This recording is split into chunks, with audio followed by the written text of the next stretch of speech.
ప్రార్థన చేసుకుందామండి. ప్రేమ నవల మాత్రం నీకే సూర్యస్తోత్రం. ఇప్పటి వరకు పాటలు పాడేందుకు వాక్య చదువుతాం ఏందనో మెదటి మనసు చెప్పి ఏందని ఈ హస్తం తోడుకుని నడిపించిన విధానాన్ని బట్టి మన స్వతంత్రండి.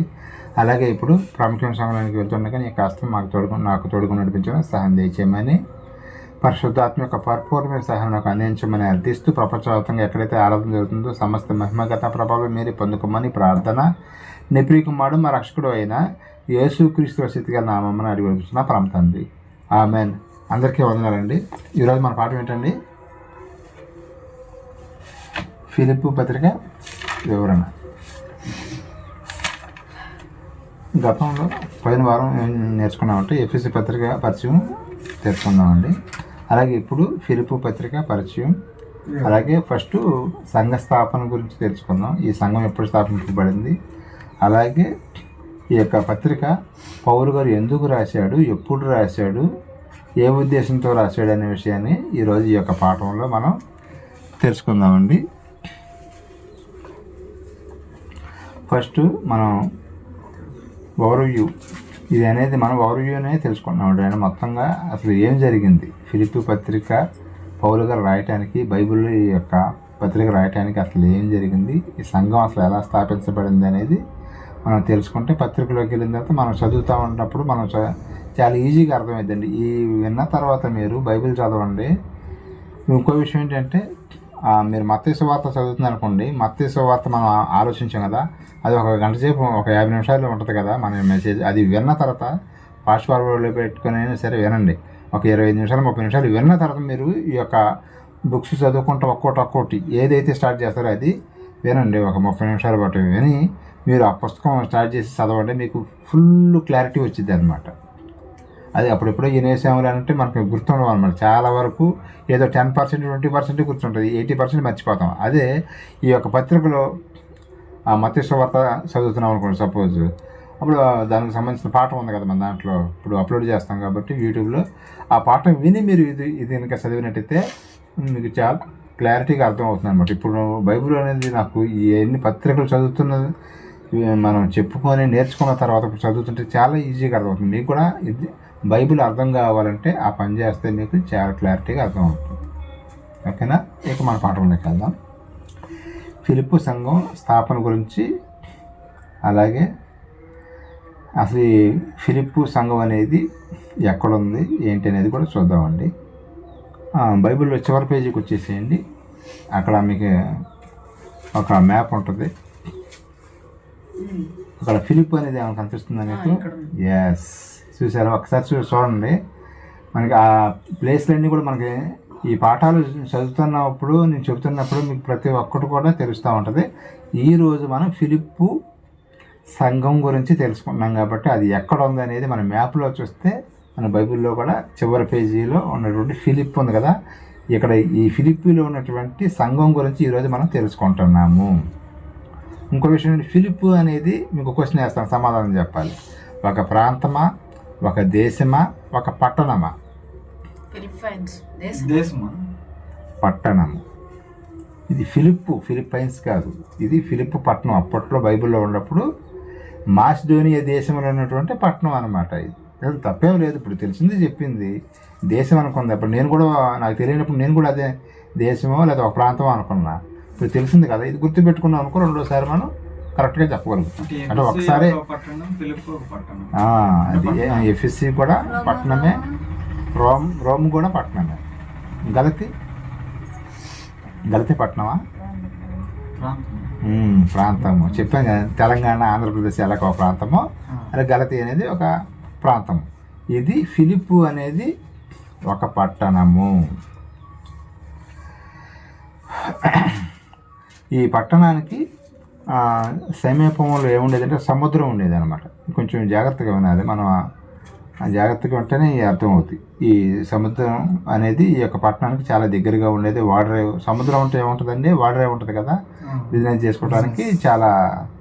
ఇప్పుడు మనం చెప్పుకున్న పట్టణాలన్నింటిలో కొన్ని పట్టణాల్లో వాటర్ ఖచ్చితంగా ఉన్నాయి. ఎందుకంటే సిటీలు కదా ఈ ఎఫ్ఎస్సి కానీ ఫిలిప్ కానీ, అక్కడ వాటర్ ఉంటే ఏమైందంటే వ్యాపారం అనేది బాగా జరిగింది, జనాలు ఎక్కువగా ఉంటారు అన్నమాట. అక్కడ ఇప్పుడు వైజాగ్ ఉంది, మనకు వైజాగ్ ఉంది, ఎంత పెద్ద సిటీ అది. ఎందుకని అంత పేరు వచ్చింది? వైజాగ్కి బీచ్ అంటే సముద్రం ఉండటం వల్ల. అలాగే ఇక్కడ కూడా చాలా ప్రసిద్ధి చెందినటువంటి పట్టణం అన్నమాట ఈ యొక్క. అలాగే వాటర్ కూడా ఉందని మనం చెప్పుకున్నాం కదా.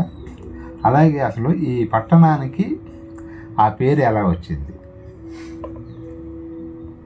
ఫిలిప్పీ పట్టణం నేనే చెప్తాను ఎలా వచ్చిందంటే, అలెగ్జాండర్ ది గ్రేట్ అని ఒక ఆయన ఉన్నాడు, మనకు గుర్తుంది కదా, గ్రీక్ సామ్రాజ్యం యొక్క అధినేత. ఆయన యొక్క నాన్నగారి పేరు ఫిలిప్. ఆయన మాసిదోనియా దేశంలో రాజుగా ఉండేవాడు. మాసిదోనియా ప్రాంతంలో ఈ ఫిలిప్ ఉందన్నమాట. ఆయన యొక్క పేరుని ఈ సిటీకి పెట్టడం జరిగింది, ఫిలిప్ పట్టణానికి పేరు పెట్టడం జరిగింది. ఈ ఫిలిప్ అనే అతను ఎవరండి? అలెగ్జాండర్ గారి తండ్రి గారు. ఆయన పేరు పెట్టారనమాట ఈ ఫిలిప్ పట్టణానికి. చూసారా? ఇంకో విషయం ఏంటంటే, ఈయన అన్యుడు, దేవుడు అంటే ఎరగనివాడు. మరి ఒక అన్యుడి పేరు ఒక పట్టణానికి పెట్టి దాని గురించి బైబిల్లో రాయించడం ఏంటండి? దేవుడికి పక్షపాతం లేదు, ఎవరి గురించి అయినా రాయిస్తాడు. చూసారా? కొంతమంది ఏమంటారంటే, క్రైస్తవుల పేరు పెట్టుకోవట్లేదండి, వేరే వేరే వేరే పేర్లు పెట్టుకుంటున్నారు కొంతమంది అన్నట్టుగా. పేరులో ఏం లేదండి, మనం బ్రతికే బ్రతుకులోనే ఉంటుంది. కానీ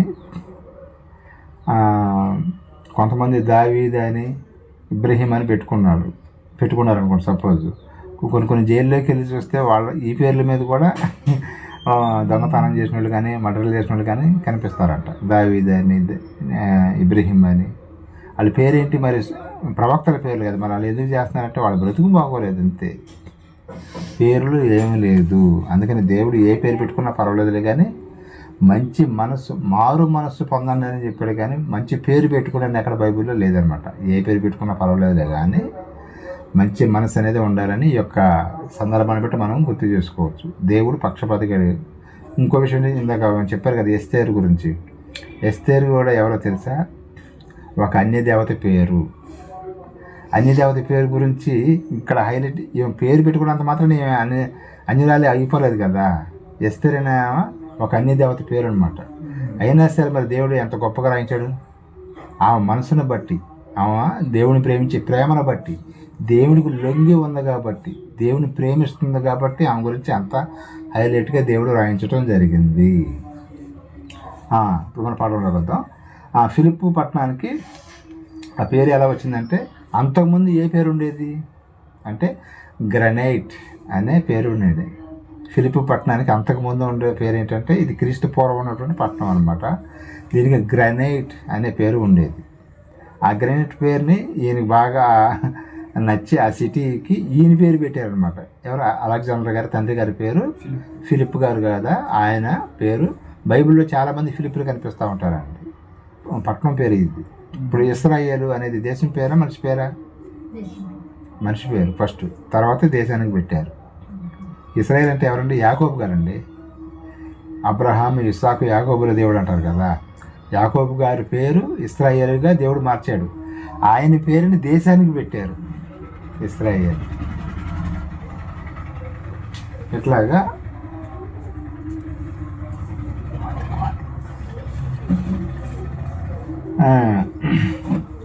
ఆయన యొక్క పేరు ఈ యొక్క పట్టణానికి పెట్టడం జరిగిందండి.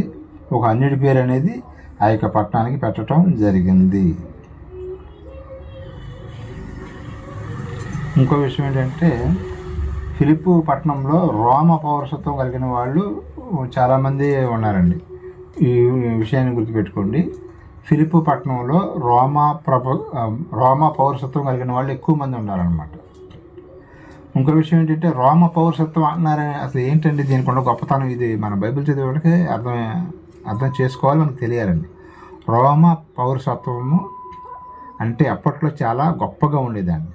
ఇప్పుడు మనోడు కనుక అమెరికాలో గ్రీన్ కార్డ్ అంటారు తెలుసా? గ్రీన్ కార్డ్ ఎవరికి ఇస్తారండి అమెరికాలో? అక్కడే నివసించి కొన్ని సంవత్సరాల నుంచి అక్కడే ఉన్నవాళ్ళకి గ్రీన్ కార్డు ఇస్తారు. వెళ్ళి వెళ్ళగానే గ్రీన్ కార్డు ఎవరండి? ఇప్పటి నుంచో ఉన్నవాళ్ళకి గ్రీన్ కార్డు ఇస్తారు. ఆ యొక్క ప్రభుత్వం ఇచ్చే అన్ని ఫెసిలిటీస్ అన్నీ కూడా వీళ్ళకి వర్తిస్తాయి అన్నమాట. ఇప్పుడు మనకి భారతదేశంలో ఏం కార్డు ఉందండి? మనకి ఆధార్ కార్డు. ఆధార్ కార్డు వల్ల ఉపయోగాలు ఏంటి? చాలా ఉపయోగాలండి. ఒక మాటలో చెప్పాలంటే, ఇప్పుడు నీకు ఏది కావాలన్నా, లైసెన్స్ కావాలన్నా, దేనికైనా సరే, ఫ్రీ బస్సులు కానీ, లేదా పాన్ కార్డు కావాలన్నా, రేషన్ కార్డు కావాలన్నా, బ్యాంక్ అకౌంట్ కావాలన్నా ఏది కావాలన్నా సరే గవర్నమెంట్ నుంచి మనం ఏదైనా స్పెషాలిటీ పొందుకోవాలంటే ఆధార్ కార్డు కావాలి మన భారతదేశంలో. అలాగే అమెరికాలో ఏం కావాలండి? గ్రీన్ కార్డు కావాలండి. అలాగే ఇప్పుడు రోమ్లో ఉన్నటువంటి వాళ్ళకి ఏం కావాలండి? రోమా పౌరసత్వం యొక్క కార్డు కావాలి. ఆ కార్డు ఉండడం వల్ల లాభాలు ఏంటండి? ఇప్పుడు మనకున్నాయంటే లాభాలు ఎలాగున్నాయి అంతకన్నా కూడా ఇంకా ఎక్కువగా ఉండేవి అన్నమాట.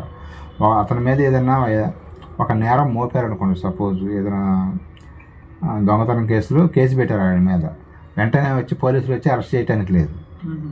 ఎందుకంటే రోమా పౌరసత్వం కార్డు ఉంది ఈయన దగ్గర. ఈ కార్డు చూపిస్తే ఎవరైనా సరే పోలీసులు అయితే సరే ఆగిపోవాల్సింది, గవర్నమెంట్ అయినా సరే. సో వచ్చి అసలు ఇతను నిజంగా చేశాడా లేదా అని ఎంక్వైరీ చేసి అది ఓకే అయితే అప్పుడు అరెస్ట్ చేయాలి. వెంటనే వచ్చేసి అరెస్ట్ చేయడానికి అధికారం లేదు. అలాగే రోమా పౌరసత్వం ఉంటాయి. అలాగే మనకి బైబిల్లో రోమా పౌరసత్వం పౌలు గారికి కూడా ఉందండి. నేను రోమియోని చెప్తాడు ఆయన. రోమా పౌరసత్వం అనేది ఆయన తీసుకోవటం జరిగింది. ఇంకో విషయం ఏంటంటే ఆయన బాగా చదువుకున్నాడు. ఆయనకి దేశంలో ఉన్నటువంటి అధికారులు ఉంటారు చూసారా, వాళ్ళు కూడా ఫ్రెండ్స్ ఉన్నారంట ఆయనకి. పౌలు గారి అసలు పౌలు గారు అంటే చిన్న వ్యక్తి కాదండి. ఆయన చాలా గొప్పవాడు అనమాట. బాగా చదువుకున్నాడు. ఆ దేశ నాయకుల్లో ఉండే వాళ్ళు కూడా ఫ్రెండ్స్ ఉన్నారంట ఈయనకి. అయినా సరే దేవుని ప్రేమకి లొంగిపోయి తగ్గించుకొని చేతిలో ఉన్నది మొత్తం కూడా పెంటగా ఎంచుకొని దేవుని యొక్క సేవ చేస్తున్నటువంటి ఒక గొప్ప దైవ సేవకుడే పౌలు గారు. అందుకని ఆయన 14 పత్రికలు రాశాడన్నమాట. ఒకసారి మనం చూద్దామండి. ఫిలిప్పీ పత్రిక 3:20 ఒకసారి చదవండి.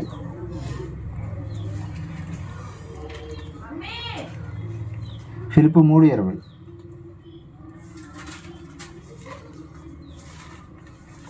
మన పరిస్థితి పరలోకమందున్నది. అక్కడ నుండి ప్రభువైన యేసుక్రీస్తునకు అను రక్షకుని నిమిత్తము కనిపెట్టుకొని ఉన్నాము. సరిపోద్దండి. ఇక్కడ పౌలు గారు ఏమన్నారంటే రోమ పౌరసత్వం కానీ భారతదేశ పౌరసత్వం కానీ ఇవన్నీ కాదు మనకు ముఖ్యం కాదు. మన యొక్క పౌరసత్వం ఎక్కడ ఉండాలంట? పరలోక రాజ్యంలో ఉండాలండి.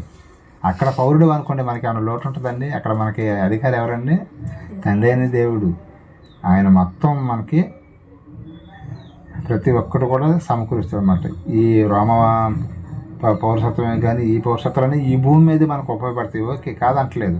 కానీ మనకు ఉండవలసిన పౌరసత్వం అక్కడ పరలోక రాజ్యంలో ఉండాలని పౌలు గారు ఆ సంఘస్థులతో చెప్పడం జరుగుతుంది. అపొస్తలుల కార్యం 16:6 ఒకసారి చదవండి. మనం కొంచెం పాఠంలోకి కొంచెం డెప్త్లోకి వెళ్దాం. ఇంకా అపొస్తలుల కార్యము 16:6 6-5 16:6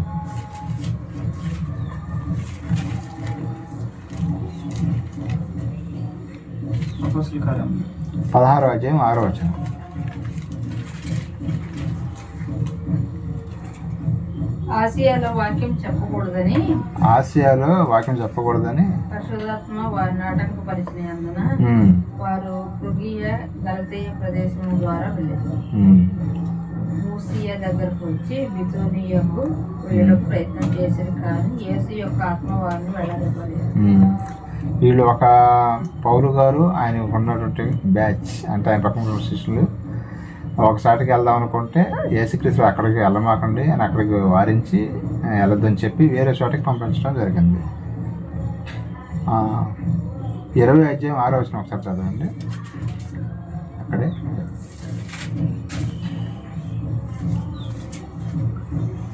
అపొస్తలుల కార్యము 20:6 పులియని రొట్టెల దినములైన తర్వాత మేము ఓడ ఎక్కి ఫిలిప్పి విడిచి 5 దినములు త్రోయకు వచ్చి అచ్చట వారి యొద్ద 7 దినములు గడిపేసి. అది అలాగే అపొస్తలుల కార్యం 16:7, 8, 9, 10 చదవండి.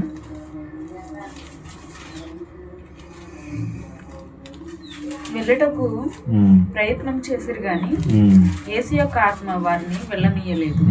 అంతటా వారు ముసియను దాటిపోయి త్రోయకు వచ్చిరి.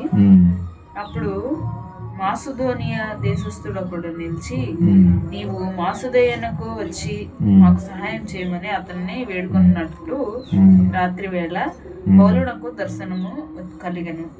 10 కూడా అతనికి ఆ దర్శనం కలిగినప్పుడు ఉమ్, వారికి సువార్త ప్రకటించుటకు దేవుడు మిమ్మను పిలిచి ఉన్నాడని మేము నిశ్చయించుకుని వెంటనే మాసిదోనియకు బయలుదేరటకు యత్నం చేస్తుంది. వీడు ఒక చోటకి వెళ్దాం అనుకుంటే దేవుడు యేసుక్రీస్తు ఎక్కడికి పంపించాడు వెళ్ళి మాసిదోనియాకి వెళ్ళమని చెప్తున్నాడు. ఎందుకంట ఇక్కడ ఒక అతనికి వాక్యం అనేది కొరతగా ఉంది. వాక్యం సహాయం చేయడానికి ఆయన ఒక వ్యక్తి వచ్చి అడుగుతున్నాడు అనమాట. అడిగి మాకు వాక్యం చెప్పడానికి రండి పౌలు గారని బ్రతులు ఆడుతున్నాడు. అప్పుడు ఓహో యేసుక్రీస్తు మమ్మల్ని అందుకనే ఆ ప్లేస్లోకి వెళ్ళొద్దని చెప్పాడు, ఎక్కడికి మాసిదోనియాకి వెళ్ళవని చెప్పాడని చెప్పేసి ఆ వ్యక్తి చెప్పిన మాటలను బట్టి వీళ్ళు ఇక్కడికి రావటం జరిగింది. చూసారా, దేవుడు మనం ఒకటి అనుకుంటాం ఇంకోటి జరుగుతూ ఉంటుంది. చూసారా, మనం ఒక ప్లేస్కి వెళ్దాం అనుకుంటే ఇంకోసారికి దేవుడు కొన్ని సందర్భాల్లో పంపిస్తూ ఉంటాడు. అలాగే పౌలు గారు వేరే చోటకి వెళ్దామంటే అక్కడి నుంచి మాసిదోనియాకి పంపించడం జరిగింది. అంటే ఇప్పుడు ఈ సంఘ స్థాపన ఎలా జరిగింది మీకు ఇదంతా ఎందుకు చెప్తుందంటే ఫిలిప్పి సంఘం ఎలాగా స్థాపింపబడింది అనే విషయం మీద మనం మాట్లాడుతాం. ఇది గుర్తుపెట్టుకోండి, ఫిలిప్పి సంఘం గురించి ఎలా స్థాపించాడు పౌలు గారు. ఎఫ్ఎస్సి సంఘం అనేది ఎలా స్థాపించాడు మనం పోయిన వారం తెలుసుకున్నాం కదా. ఇప్పుడు ఫిలిప్పి సంఘం ఎలా స్థాపించాడు అనేది ఈ వచనాలను బట్టి మనం ఒక్కొక్కటి తెలుసుకుంటూ వెళ్దామండి. 11వ వచనం చదవండి, అదే కంటిన్యూషన్. కాబట్టి మేము త్రోయను విడిచి ఓడ ఎక్కి తిన్నగా సముద్రకేకును త్రోయను విడిచేసి ఇక్కడికి వస్తున్నారన్నమాట. నేపోలేకును ఫిలిప్పీకి వచ్చింది. ఏంటి ఆ సిటీ పేరు ఏంటండి? నయపోలి. మళ్ళీ ఒకసారి మ్యాప్లోకి వచ్చేసేయండి, అది కూడా మీకు చూపిస్తాను. అక్కడే ఉంటుంది. ఫిలిప్పీన్ దగ్గర చూశారు కదా, పక్కన ఉంటుంది చూడండి. ఇక్కడికి వచ్చారంట పౌలు గారు. ఈ మ్యాప్లు ఎందుకు చూపిస్తున్నారంటే మీకు చదివేటప్పుడు ఇది ఏది ఎక్కడ ఉంది ఏంటి అనేది మనం ఫిలిప్పీ నుంచి అక్కడికి రావటం జరిగింది అన్నమాట. దేవుని యొక్క సువార్త చెప్పడానికి దేవుడు వాళ్ళని అక్కడికి నడిపించడం జరుగుతుంది, నయపోలికి పంపించడం జరిగిందనమాట. 12వ వచనం కూడా చదవండి. 12 అక్కడ నుంచి ఫిలిప్పీకి రావడం జరుగుతుంది అనమాట. మాసిదోనియా దేశములో, మాసిదోనియా అనేది ఒక దేశం, గుర్తుపెట్టుకోవాలి. ఆ ప్రాంతమునకు అది ముఖ్య పట్టణమును రోమిల ప్రవాస స్థానమునై ఉన్నది.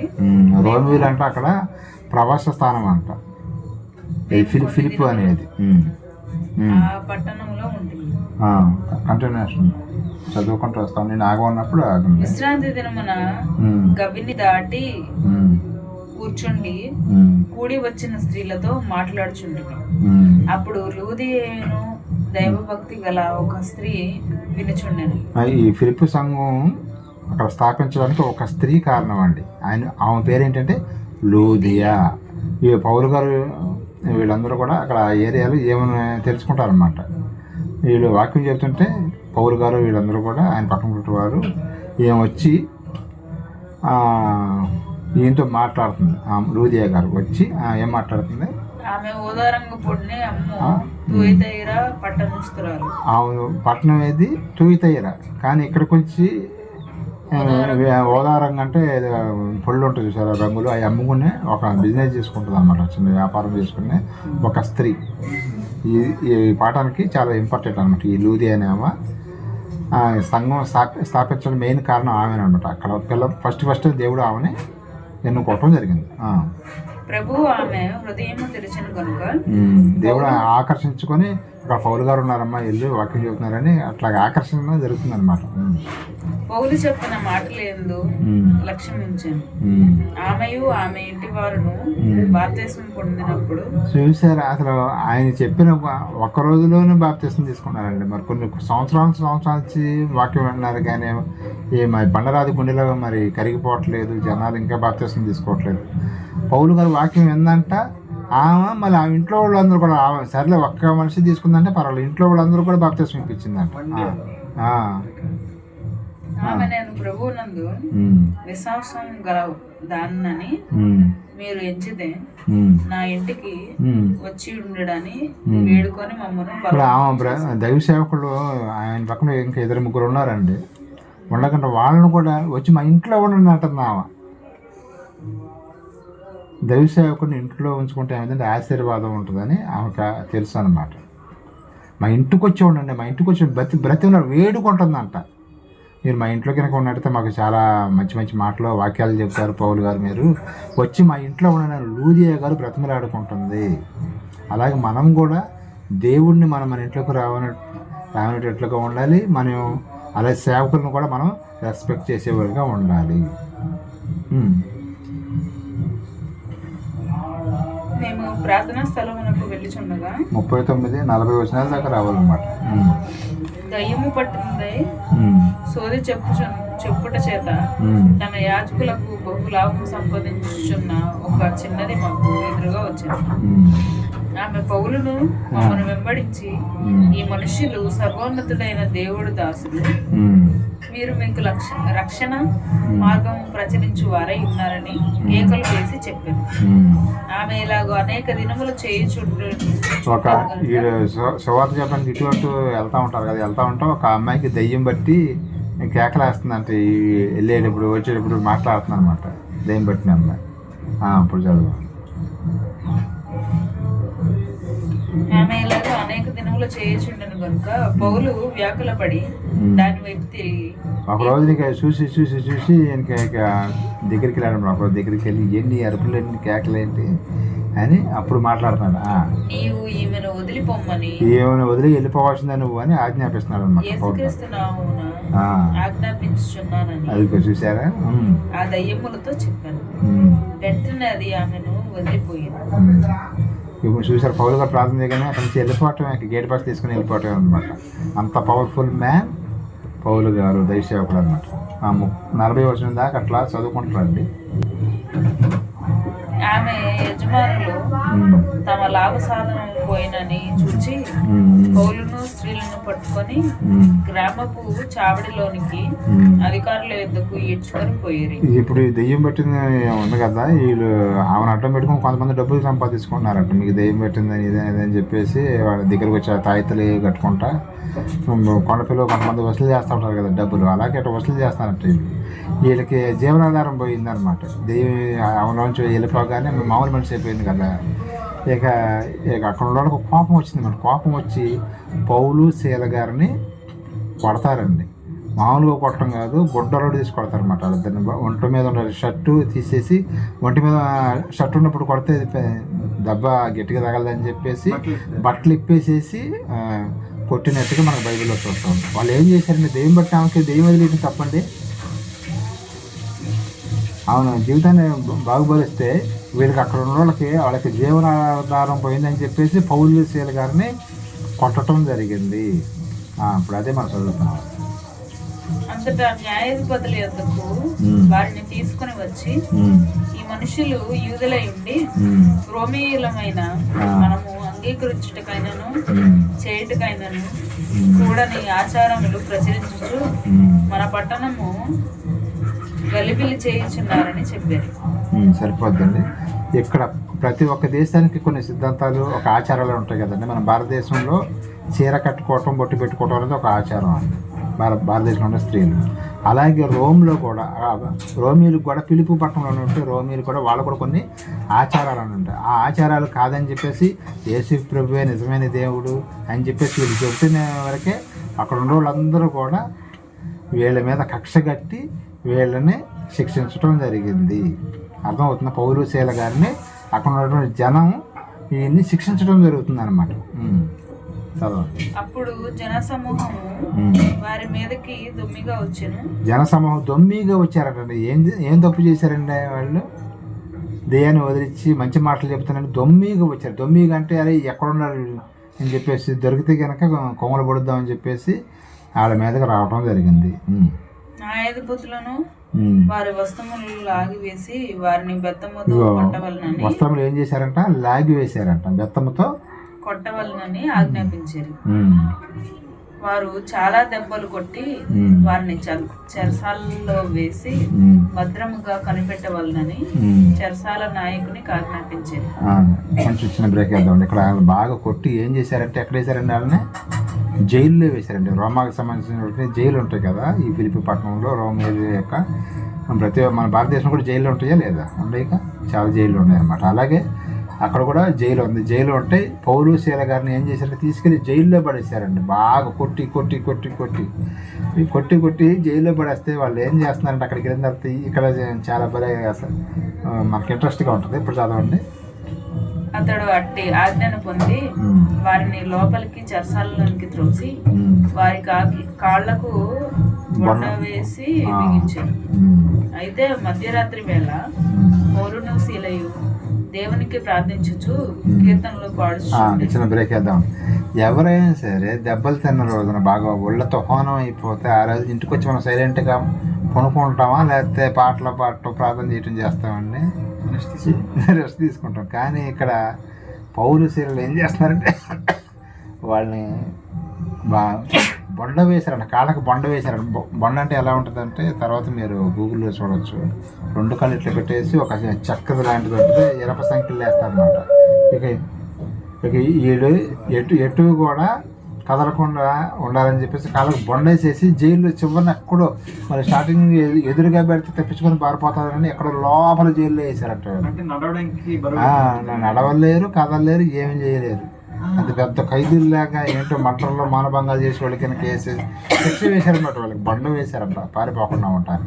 అప్పుడు వీళ్ళు ఏం చేస్తున్నారు, అక్కడికి ప్రార్థన చేసుకుంటా కీర్తనలు పాడుతున్నారంట, పాటలు పాడుతున్నారంట. అంత ఒంటి నిండా దెబ్బలుండే, గాయాలు ఉన్నాయి, పక్కన బ్లడ్ కారుతా ఉంది. మనకి బ్లడ్ కారుతా ఉంటే మనకి పాటలు వస్తాయండి. కానీ పౌలు శీలలు చూసిన వాళ్ళు బ్రతుకుడికి ఇస్తే సావైతే లాభం అన్నట్టుగా వాళ్ళు పాటలు పాడుతున్నారండి పౌలు గారు. అప్పుడు ఒక సందర్భం జరిగింది, సిచ్యువేషన్ చదవండి. ఇప్పుడు భద్రముగా కనిపెట్టవలనని చెరసాల నాయకుని ఆజ్ఞాపించారు. అతడు అట్టి ఆజ్ఞను పొంది వారిని లోపలికి చెరసాలలోకి తోసి వారి కాళ్లకు బొండ వేసి బిగించాను. అయితే మధ్యరాత్రి వేళ పౌలును శీలయు దేవునికి ప్రార్థించు కీర్తనలు పాడుచుండిరి, ఖైదీలు వినుచుండిరి. అప్పుడు అకస్మాత్తుగా మహాభూకంపం కలిగింది, చెరసాల పునాదులు అదిరెను. వెంటనే తలుపులన్నీ తెరుచుకుని అందరి బంధకములు ఊడెను. అంతలో చెరసాల నాయకుడు మేల్కొని చెరసాల తలుపులన్నీ తెరిచి ఉన్నట్టు చూసి ఖైదీలు పారిపోయిందిరేమో అనుకుని కత్తి దూసి తనను తాను చంపుకొని పోయాను. ఇక్కడ చిన్న బ్రేక్ వేద్దామండి, తర్వాత మళ్ళీ అక్కడ బ్రేక్ పెట్టుకో. ఇక్కడ జరిగింది, వీళ్ళు పాటలు పాడుతున్నారు, పాటలు పాడుతున్న దేవుడు ఒక అద్భుత కార్యం చేశారు. అక్కడ ఏం చేసింది, జైలు పునాదులు కదిలిపోయినాయండి. భూకంపం వచ్చింది. అక్కడ భూకంపం వచ్చి మొత్తం గేట్లు అన్నీ కూడా ఓపెన్ అయిపోయినాయి. వీళ్ళు కావాలంటే పారిపోవచ్చు, పౌలు శీల గారు కానీ పక్కన ఇంకా చాలామంది ఖైదీలు ఉంటారుగా జైల్లో, వాళ్ళు కూడా పారిపోయే అవకాశం ఉంది. కానీ పారిపోలేదు వాళ్ళు.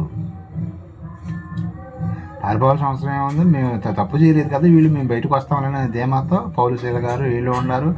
ఇంకో విషయం వీళ్ళు ప్రార్థన చేయటం, పాటలు పాడటం విని పక్కన ఉన్న ఖైదీలు కూడా పారిపోలేదండి. అసలు వాళ్ళని పారిపోవాలి అసలు. వీళ్ళు సరే వీళ్ళు దైవజనులు మనం చేయకూడదని వీళ్ళు ఉండాలనుకుందాం. మరి మిగతా వాళ్ళు ఎందుకు పారిపోలేదంటే వీళ్ళు పాడిన పాటలను బట్టి అక్కడ ఆకర్షితులయ్యి అక్కడి నుంచి వాళ్ళు కూడా కదలలేదంట. అప్పుడు చెరసాల అక్కడ కాపలాదారులు ఉంటాడు కదా చెరసాల నాయకుడు, అతను గపగప వచ్చి భూకంపం వచ్చేవారు, అమ్మాయిలు అందరూ పారిపోయే ఉంటారు. ఆ పొగలు కమ్మటం ఇదంతా చూస్తే ఈ గబక్కలు వచ్చి చూస్తే ఈ ఒకడు కూడా కనపడాల. తర్వాత కంగారు పడిపోయి వీళ్ళందరూ పారిపోయారని చెప్పేసి ఆయన కత్తి తీసుకొని పొడుచుకుపోయాడు అనమాట. ఎట్టాగు రాజుగారు నన్ను చంపేసేస్తాడు, ఇక ఆయన చెప్పేదాకా ఎందుకని చచ్చిపోతున్నప్పుడు పౌరు గారికి ఎగసి పోయి నువ్వు చనిపో, మాకు ఎందుకని నువ్వు చచ్చిపోతున్నావు, అందులో ఎవ్వరూ కూడా పారిపోలేదు. భూకంపం వచ్చిందంటే నువ్వేం చేస్తావు, నేనేం చేస్తాం, మేమందరం కూడా ఇక్కడే ఉన్నాం, ఒక్కడం కూడా పారిపోలేదు అని చెప్పేవారికి అదేంటి అసలు ఖైదీలు పారిపోతారు కదా, చిన్న సందు దొరికితేనే పారిపోతారు, మీరు ఎందుకు పారిపోలేదంటే మేము జీవం గల దేవుడిని నమ్ముకున్నాం, మేము ఇలాంటి తప్పుడు పనులు చేయమని చెప్పేవారికి మీరు నమ్ముకున్న దేవుడు ఎవరంటే యేసు ప్రభు అని చెప్పేసి వారికి అప్పటికప్పుడు ఆయన చెరసాల నాయకుడు, అయ్యా నా ప్రాణాలు కాపాడారు, నా కుటుంబాన్ని కాపాడారు అని చెప్పేసి మీ దేవుడిని మీరు సేవించాలంటే ఆయన్ని అంగీకరించాలంటే ఏం చేయాలంటే మీరు బాప్తిస్మం తీసుకోవాలని చెప్తే అప్పుడు అర్ధరాత్రి ఆ టైంలో 12 గంట ఆ టైంలో వాళ్ళ ఇంటికి ఇల్లు అంటే పక్కన ఉంటుంది, కొంచెం దూరం ఉంటుంది, ఇంటికి తీసుకొని వెళ్ళి అక్కడ బాప్తిస్మం తీసుకున్నాడు. సో ఇక్కడ కూడా ఒక్క నైట్కి మనసు మారిపోతుంది. చూసారా బైబిల్లో కొంతమందికి సంవత్సరాల సువార్త చెప్పినా కానీ వాళ్ళకి ఎక్కటం లేదు. కానీ ఇక్కడ ఒక్క నైట్లోనే దేవుని యొక్క సువార్త అంగీకరించి వాళ్ళు ఆ కుటుంబం మొత్తం కూడా రక్షణలోకి రావడం జరిగింది. పౌలు గారి ఇంటికి తీసుకెళ్ళి, శీల గారిని ఇంటికి తీసుకెళ్ళి అక్కడ వాళ్ళకుండా గాయాలు మొత్తం శుభ్రంగా క్లీన్ చేసి ఆయింట్మెంట్ రాసి తర్వాత వీళ్ళు వాళ్ళకి బాప్తిసం ఇచ్చి మళ్ళీ ఇక్కడికి రావటం జరిగింది. మళ్ళీ జైలుకి వచ్చారన్నమాట నైట్. ఆ సందర్భం ఇప్పుడు చదవండి కంటిన్యూషన్. ఇక అప్పుడు పౌలు, నీవు ఏ హానియు చేయవద్దు, చేసుకోవద్దు, మేమందరము ఇక్కడనే ఉన్నాము బిగ్గరగా అని బిగ్గరగా చెప్పాను. అప్పుడు దీపము తెమ్మని చెప్పి లోపలికి వచ్చి వణుకుచు పౌలును శీలకును సాగిలపడి వారు వెలుపలికి తీసుకుని వచ్చి, అయ్యలారా రక్షణ పొందుటకు నేనేమి చేయగలను. చూసారు, అయ్యలారా మేము రక్షణ పొందాలంటే ఏం చేయాలని అడుగుతున్నాడు. అందుకు వారు, ప్రభు అయిన యేసునందు విశ్వాసం ఉంచుము, అప్పుడు నీవు నీ ఇంటి వారును రక్షణ పొందుతురని చెప్పి అతనికి అతని ఇంటి వారునందరినీ దేవుని వాక్యము బోధించింది. దేవుడి వాక్యం చెప్పారట నైట్. అప్పటికప్పుడు వాక్యం చెప్తే అప్పుడు కూడా మారిపోయి ఆయన బాప్తిసం తీసుకుంటాడు. నెక్స్ట్ అదే జరిగింది. రాత్రి ఆ గడియలోనే అతడు వారిని తీసుకుని వచ్చి వారి గాయములు కడిగను. వెంటనే అతడు అతని ఇంటి వారందరినీ బాప్తిసం పొందారు. ఆయన అక్కడే కాదు, ఇంత గొప్ప రక్షణ నేను మిస్ అయితే నేను నరకానికి వెళ్ళిపోతానని చెప్పేసి అప్పటికప్పుడు ఆయన ఇంట్లో వాళ్ళు ఎందుకు తీసుకున్నారంటే బాప్తిసం, ఈయన చెప్పిన మాటలను బట్టాక అప్పటికప్పుడు వాళ్ళు బాప్తిసం తీసుకున్నారంటే ఏమీ తెలియకుండా ప్రభు గురించి ఈయన చెప్పిన మాటలను బట్టి వాళ్ళు కూడా నమ్మారు. ఒక్క మాటతోనే నమ్ముతున్నారండి. మరి సంవత్సరాలు చర్చలకు వచ్చిన మరి పాషాణ హృదయాలు కలగట్లేదు. చదవండి. మరియు అతడు వారిని ఇంటికి తోడుకొని వచ్చి భోజనం పెట్టి దేవుని యందు విశ్వాసం ఉంచువాడే తన ఇంటి వారందరితో కూడా ఆనందించాడు. ఉదయం అయినప్పుడు న్యాయాధిపతులు ఆ మనుషులను విడుదల చేయమని చెప్పుటకు బంటులను పంపారు. తర్వాత ఇంకా ఏం జరిగిందంటే వీళ్ళిద్దరిని విడుదల చేసేసేయండి, వీళ్ళైనా ఒక చెరసాలలోంచి తప్పించుకోకుండా పారిపోకుండా అలాగే ఉన్నారని చెప్పేసి బయటికి వెళ్ళిపోండి. ఆయన పౌలు శీల గారిని అంటే పౌలు గారు అడ్డం తిరుగుతాడు ఇక్కడ. నేను వెళ్ళను, అసలు విచారణ చేయకుండా రోమియుడైన నన్ను మీరు ఎందుకు ఇక్కడ తీసుకొచ్చి జైల్లో వేసారు అడ్డం తిరుగుతాడండి. నాకు క్షమాపణ చెప్పాలి మీరు. ఏంటి నువ్వు రోమియుడివా అని అప్పుడు స్టన్ అయిపోతారు. రోమియుడికి ఇంకా పౌరసత్వం ఉంది, ఎవరికి నివసించే అర్హత ఈయనకుందనమాట. అక్కడ రోమియుడు జోలికి రావాలంటే ఎవరైనా సరే తొందరగా రారనమాట. నేను రోమియుడు అనే వరకు ఒక్కసారిగా స్టన్ అయిపోయి, అయ్యా బాబు ఎట్టొకటి ఇక్కడి నుంచి వెళ్ళిపోండి, మీరు ఇక్కడ ఉంటే మళ్ళీ చాలా గొడవలు అయ్యేటట్టుండి అని బతుకులాడతారనమాట. ఎవరైతే అరెస్ట్ చేస్తారో వాళ్ళు వచ్చి మాది తప్పైపోయింది మమ్మల్ని క్షమించండి అంటే అప్పుడు ఇక పౌలు గారు రోమియుడు నన్ను శిక్షించడానికి విచారణ చేయకుండానే తీసుకొని జైలు పడేశారనే వారికి ఇలా క్షమాపణ చెప్పిన తర్వాత అప్పుడు అక్కడి నుంచి వాళ్ళు వెళ్ళిపోవటం జరుగుతుంది. ఇది ఇప్పటి వరకు మనం తెలుసుకుంది ఏంటంటే ఫిలిప్పు సంఘం ఎలా ఏర్పడిందంటే ఒక లూదియా గారి ద్వారాగా ఫిలిప్పు దేశం ఫిలిప్పు పట్టణంలో లూదియా గారి ద్వారా ఈ యొక్క సంఘం అనేది స్థాపింపబడింది. ఇప్పుడు మనం అసలు పాఠంలోకి వస్తున్నాం. ఈ యొక్క పత్రికలో ఫిలిప్పు పత్రికలో మొత్తం ఎన్ని అధ్యాయాలు అంటే 4 అధ్యాయాలు ఉంటాయండి. దాని గురించి ఆ 4 అధ్యాయాలు ఏముందనేది తెలుసుకొని మనం ముగించేసుకుందాం. టైం లేదు కాబట్టి స్పీడ్గా లాగేస్తాను. సరిపోద్ది. ఇప్పుడు నేను చెప్పిందంతా ఇప్పుడు నెక్స్ట్ ఇంకో స్టెప్లోకి వెళ్తున్నాం.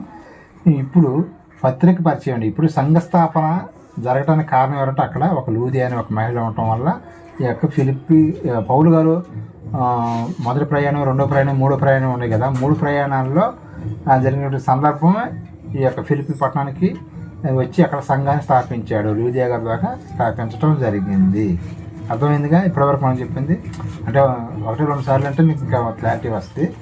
ఇప్పుడు ఈ పత్రికలు 4 అధ్యాయాలు అంటే కదా, ఈ 4 అధ్యాయాలు ఉన్న సారాంశాన్ని మనం తెలుసుకుందాం.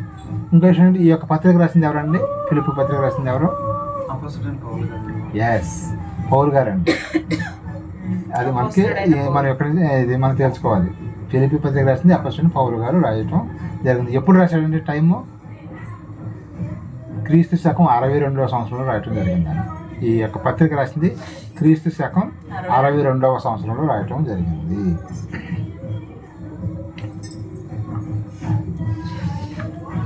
ఈ యొక్క పత్రిక ఎవరికి ఇచ్చి పంపించాడండి?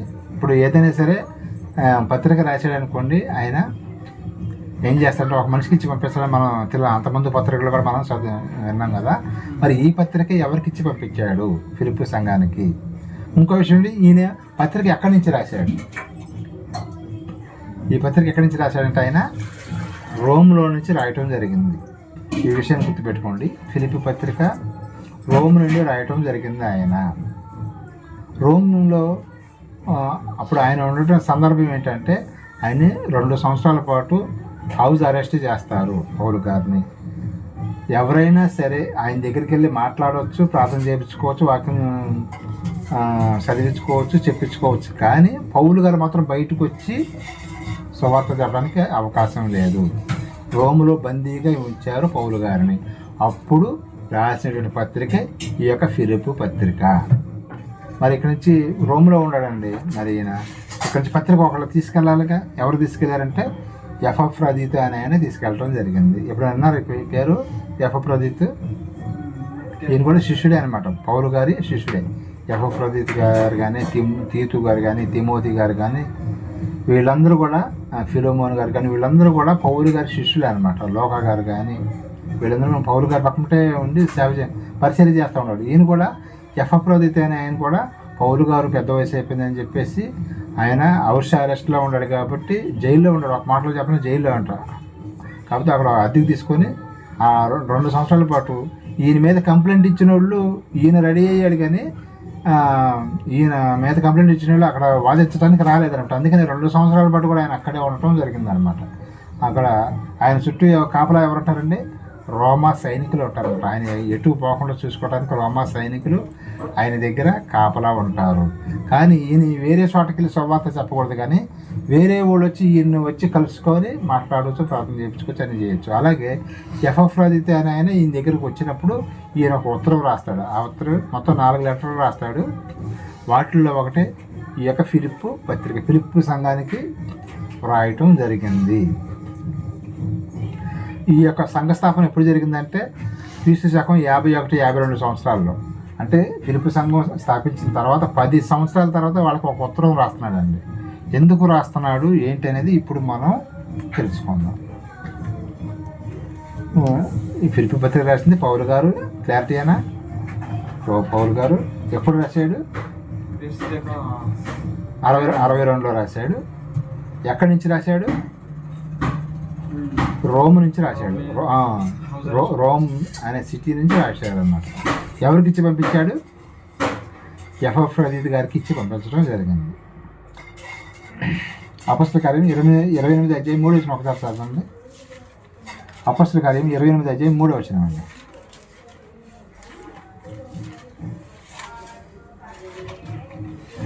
చూడు వచ్చిన అందుకని నేను ట్రైన్ రావాలంటేనే. అపొస్తలుల కార్యములు 28-3 అప్పుడు పౌలు మోపెడు పుల్లలేరి నిప్పుల మీద వేయగా ఒక సర్పము కాకకు బయటకు వచ్చి అతని చెయ్యి పట్టాను. ఆ ద్వీపవాసులు ఆ జంతు అతని చేతిని వ్రేలాడుతూ చూసినప్పుడు 28-3 3 చదివాను కదా.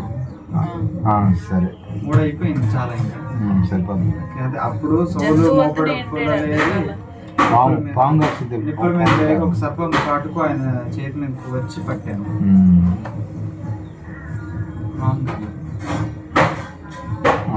సరే, ఓకే. ఈ యొక్క పత్రిక అనేది ఎవరికి ఇచ్చి పంపించాడంటే ఎపఫ్రదీతు గారికి ఇచ్చి పంపించడం జరిగింది పౌలు గారు.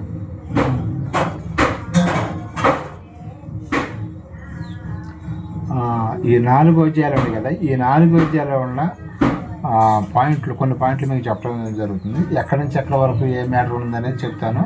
ఎందుకంటే రికార్డ్ అవుతుంది, కానీ ఫ్యూచర్లో మీకు ఇప్పుడు కొంచెం అర్థం కాకపోయినా కన్ఫ్యూజ్గా ఉన్నా సరే ముందు చాలా చాలా ఉపయోగపడుతుంది అన్నమాట. ఈ పత్రిక అనేది చాలా ఇంపార్టెంట్. ఇంకో విషయం ఏంటంటే పౌలు గారికి బాగా ఇష్టమైన సంఘం ఏదన్నా ఉందంటే ఫిలిప్పీ సంఘం.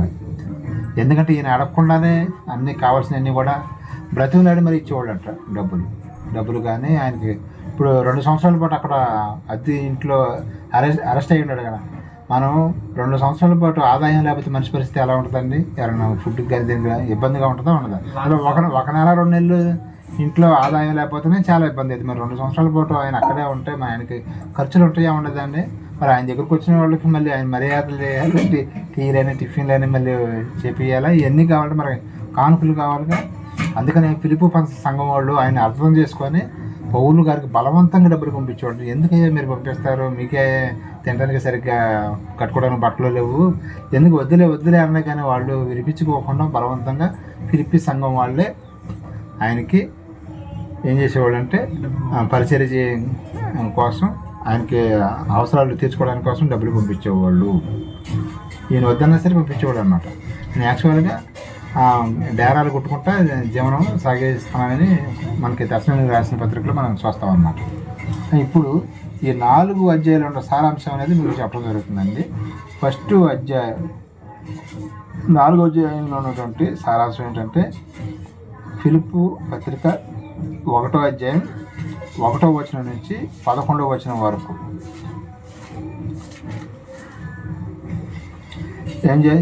ఎందుకు రాశాడంటే 4 పాయింట్లు చెప్తానని చెప్పారు. 4 అధ్యాయాల్లో మొదటి పాయింట్ అని గ్రీటింగ్స్ చెప్పడం జరిగిందండి. ఫిలిప్పు 1వ అధ్యాయం 1వ వచనం నుంచి 11వ వచనం వరకు గ్రీటింగ్స్ చెప్పడం అంటే శుభాకాంక్షలు చెప్పడం అంటే కృతజ్ఞతలు చెప్పడం అనమాట. వీళ్ళకి ఏంటంటే వీళ్ళు డబ్బులు పంపించారు కదా ఈయన కోసం అవసరాల నిమిత్తం, వాళ్ళకి థ్యాంక్స్ చెబుతున్నాడు పౌలు గారు. రెండో పాయింట్ ఏంటంటే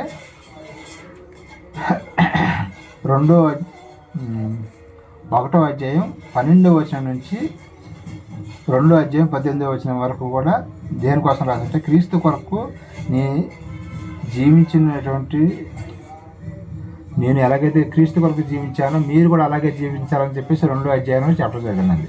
ఎక్కడి నుంచి ఎక్కడి వరకు అంటే ఫిలిప్పు పత్రిక 1వ అధ్యాయం 12వ వచనం నుంచి 2వ అధ్యాయం 18వ వచనం వరకు కూడా నేను క్రీస్తు కొరకు బ్రతుటి క్రీస్తు సావైతే లాభం ఉన్నాడు కదా, ఆ మాటలు కూడా ఇక్కడే మనకి కనిపిస్తూ ఉంటుంది అనమాట.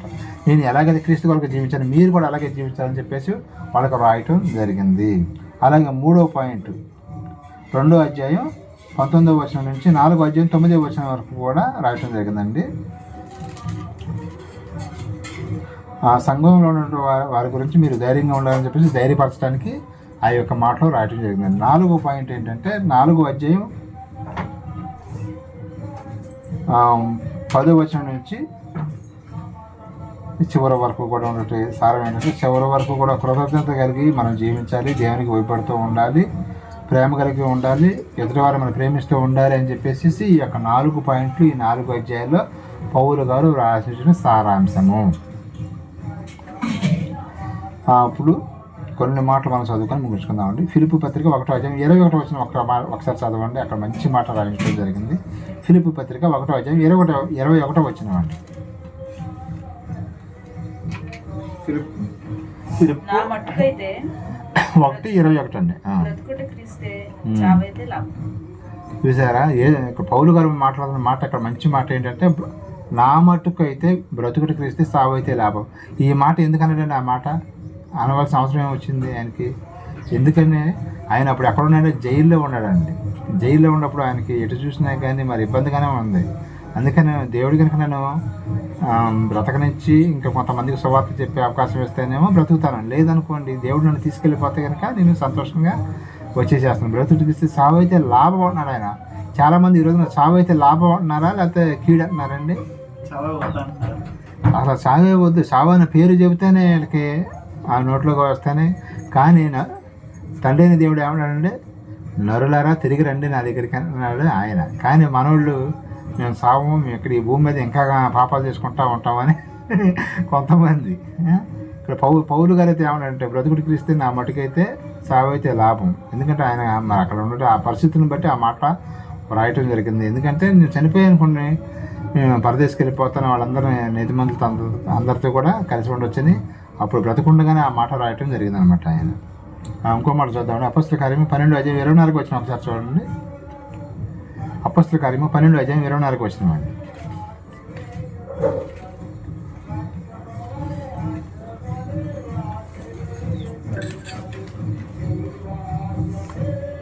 దేవుని వాక్యము ప్రబలమై వ్యాపించుచుండెను. సరే, కరెక్టే. ఈ సందర్భం ఎప్పుడుదండి?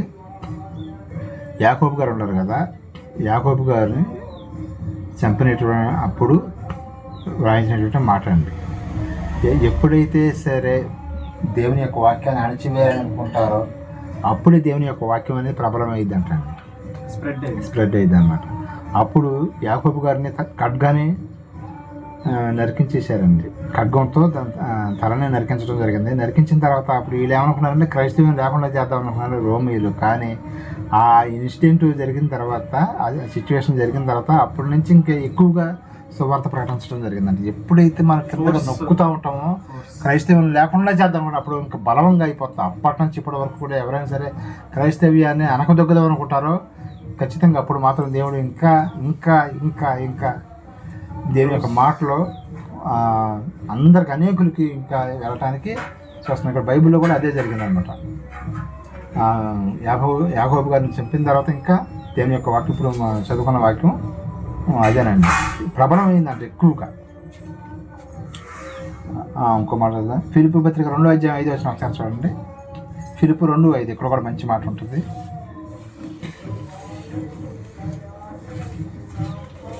ఫిలిప్పీ 2:5 అండి.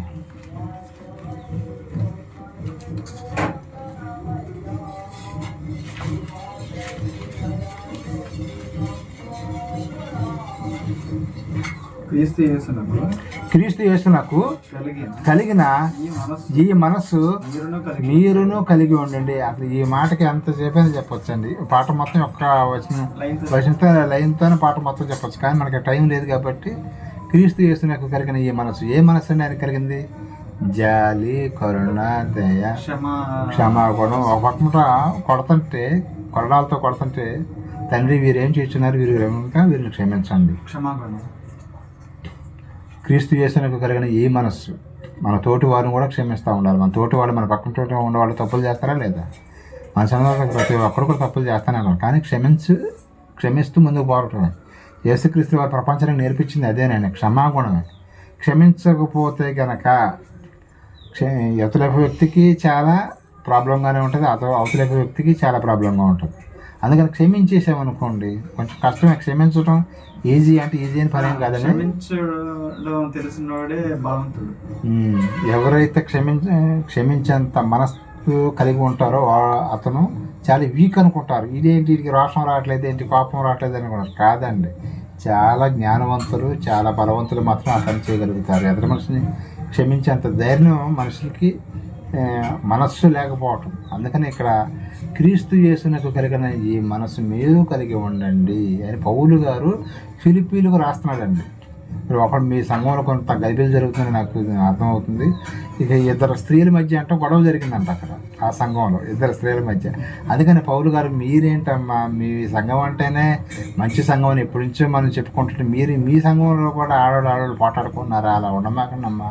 క్రీస్తు యేసుని కలిగిన ఈ యొక్క మనసు మీరు కూడా కలిగి ఉండండమ్మా, మీరు పోటాడుకోవద్దు, మంచిగా ఉండాలని పౌలు గారు ఆ సందర్భంలో రాసినటువంటి మాట అన్నమాట ఇది. ఫిలిప్పీ పత్రిక 3:14-17 వచ్చిన ఒకసారి చదవండి, ముగించేసుకుందాం. ఫిలిప్పు 3:14. టైం లేదు కాబట్టి నేను తొందరగానే ముగించేస్తానండి. క్రీస్తు యేసునందు దేవుని ఉన్నతమైన పిలుపునకు కలుగు బహుమానము పొందవలనని గురి ఎద్దుకే పరిగెడుతుంటారు. పౌలు గారు ఎట్లా పడితే అట్లా పరిగెత్తట్లేదంటే గురి ఎద్దుకే. ఎన్ని కష్టాలు వచ్చినా, నష్టాలు వచ్చినా, ఇబ్బందులు వచ్చినా నేను గురి ఎద్దుకే, నేను పరదేశికి వెళ్ళాలి, పరలోక రాజ్యానికి వెళ్ళాలని చెప్పేసి ఆ గురి ఎద్దుకే. ఎన్నో శ్రమలు వస్తున్నాయి, ఎన్నో కష్టాలు వస్తున్నాయి, ఎన్నో ఇరుకులు వస్తున్నాయి, ఎన్నో బాధలు వస్తున్నాయి. జైల్లో పెడుతున్నారు, కొడుతున్నారు, కొరడాలతో కొడుతున్నారు, ఎంత చేస్తున్నారు. అయినా సరే ఆయన ఎక్కడైనా ఇప్పుడు ప్రజెంట్ ఉన్నట్టు సేవకులు ఎవరైనా కొరడాలతో కొట్టిన సందర్భాలు ఏమైనా ఉన్నాయండి మన చుట్టుపక్కల ఏరియాలో? లేదు కదా. అయినా కానీ పౌలు గారు కొరడాలతో కొట్టించుకుని కూడా దేవుని యొక్క సేవ చేస్తున్నట్టు నిజంగా సేవ చేసిన వ్యక్తి ఎవరు అంటే పౌలు గారేనండి. అందుకని ఈ మాట వచ్చిందనమాట. 17 వచ్చిన కూడా చదవండి. సహోదరులారా, నన్ను పోలి నడుచుకున్నాడు. చూసారా, అసలు ఆ మాట ఎవరైనా చెప్పగలుగుతామండి మనం? మీరు నన్ను పోలి నడుచుకోండి అని పౌలు గారు చెబుతున్నాడండి అక్కడ. మేము మీ మాదిరి అయిన ప్రకారము నడుచుకున్నాము, వారిని కనిపెట్టి చూడండి. నేను క్రీస్తుని పోలి నడుచుకున్న ప్రకారం మీరు నన్ను పోలి నడుచుకోండి అని చెబుతున్నాడు ఆయన పౌలు గారు. క్రీస్తులాగా ఆయన అంతగా జీవించాలంటే మన వల్ల కాదులే, కానీ కనీసం నాకు లాగానే సరే మీరు జీవించాలి. క్రీస్తు అంటే చిన్నప్పటి నుంచి కూడా ఆయన ఏ పాపం చేయలేదు. నేను బాప్తిస్మం తీసుకున్న దగ్గర నుంచి ఏ పాపం చేయకుండా ఎలాగైతే జీవిస్తాను, మీరు బాప్తిస్మం తీసుకున్న తర్వాత ఎలాంటి పాపం చేయకుండా ఉండాలని ఆయన కోరిక అనమాట. చివరికి ఒక మాట చదివి నేను ముగిచ్చేస్తాను. ఫిలిప్పీ పత్రిక 4:13 వచ్చిన ఒకసారి చదవండి. ఫిలిప్పు 4:13. నన్ను బలపరచువాని అందే నేను సమస్తమును చేయగలను. సారండి, ఆయన బలపరిచేది ఎవరండి? ఇది పౌలు గారు మాట్లాడండి.